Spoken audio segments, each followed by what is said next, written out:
Hello everyone and welcome back to another video from Wake&Tech. In this video, I'm going to show you how to log into your existing account on the Klarna application.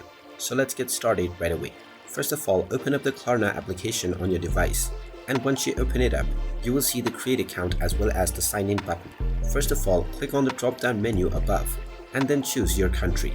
After selecting your country, tap on the sign in button and you will be taken into the login portal.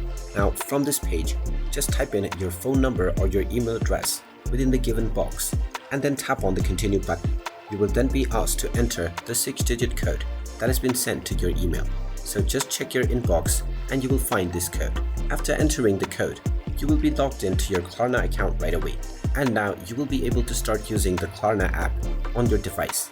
And there you have it. That is how easy it is to log into your existing account on the Klarna application. If you find this video helpful, make sure you hit that like button and subscribe to our channel if you haven't done so already. Also ring that notification bell to never miss another update from us. Thank you for watching and I will see you again in the next video.